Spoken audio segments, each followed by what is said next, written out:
Welcome to Wrestling Union. I know, this is on a wrestling channel, but since I reviewed the original Life is Strange on here, it just feels so right to talk about Before the Storm on here too. But if you are a subscriber watching this and you do watch the whole video, I appreciate that a lot, and I hope you enjoy this review. I'll be honest, I wasn't so sure about a prequel when I heard about it the first time. I thought Life is Strange ended perfectly, and that it was a wonderful way to leave Max and Chloe. But man, I was so wrong about that. I didn't know I missed Arcadia Bay and these characters so much. It was so wonderful to see the school, Chloe's house, the junkyard, and just the whole place again. These characters and their story are so immersive. It's almost like I'm another friend following them around, but I'm just super quiet and I prefer to just listen. Life is Strange Before the Storm focuses on 16-year-old Chloe in the year 2010, which is 7 years ago, and I was also 16 in that year, so I'm feeling pretty old. In 2010, Chloe is a much more flawed and insecure person, but at the same time that's cool because it made things unpredictable, and unpredictable Chloe is the girl we've come to love. At the beginning we see Chloe try to get into this club so she can see the band Firewalk, and I swear, this song in particular sounds like Negative Creep by Nirvana. Anybody else hear that too, or is it just me?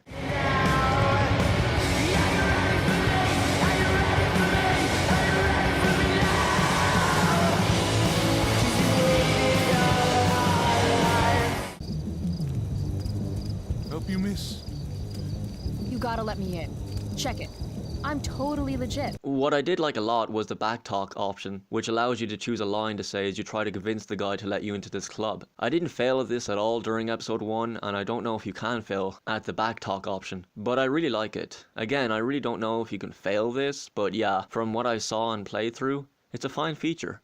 It didn't show up as much as I wanted it to, but as a feature, it's good. I like it. What if I had... You could have a flamethrower, an army of robot ninjas, and a motherfucking dragon on a leash in there, and I'd still kick your ass. I give up. You're alright, kid. Go on in. The gameplay is very similar to Life is Strange. Actually, I'll go as far and say it's pretty much the same, just without the time travel, of course.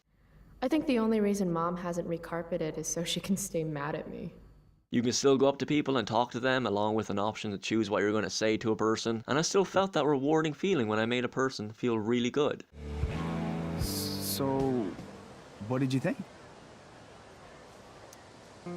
That was really good, man. If Pisshead came on the radio, I'd turn that shit up. Oh, right on. Awesome, Chloe, thanks. You can still observe stuff around the world, and you'll even hear Chloe talk to herself, just like what Max does. Sweet victory.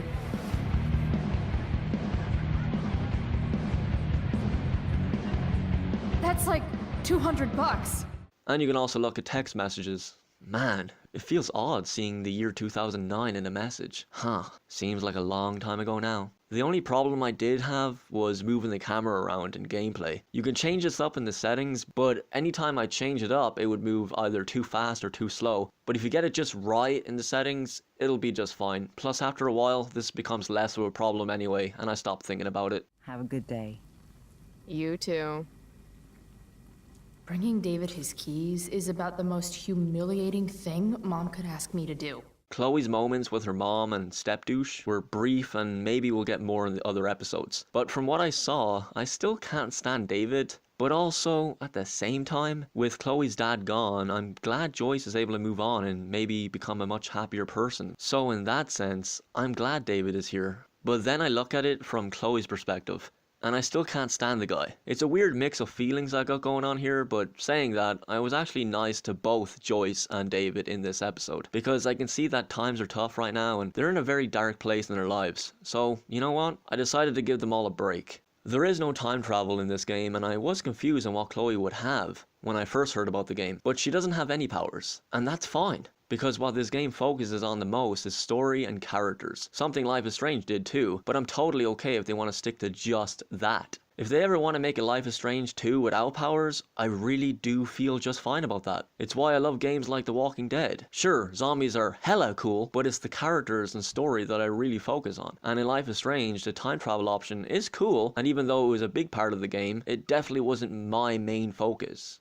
It was Max and Chloe's friendship that I cared about the most. But in Life is Strange Before the Storm, instead of it being Max and Chloe, it's now Chloe and Rachael. And it seems throughout episode 1, Chloe puts Rachael on such a high pedestal and just admires her. I felt like my dad's been lying about something for a while. I didn't know what it was.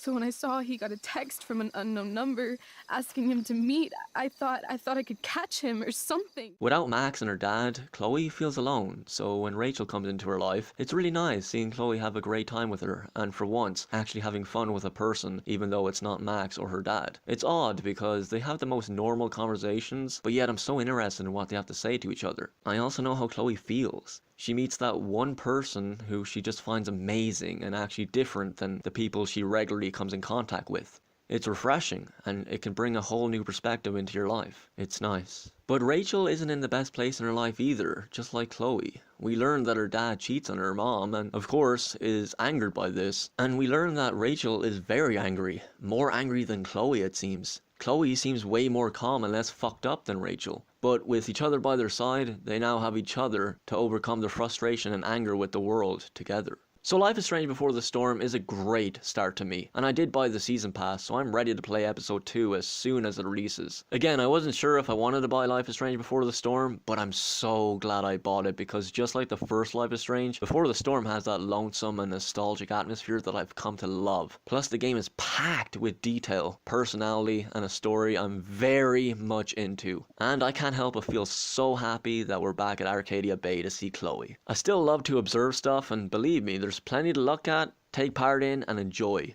And I want to thank Deck 9 for creating Life is Strange Before the Storm, and I'm glad it's not going away anytime soon. I am very much looking forward to more. Thank you very much for watching this review, and I shall see you next time, but for now, please, take care.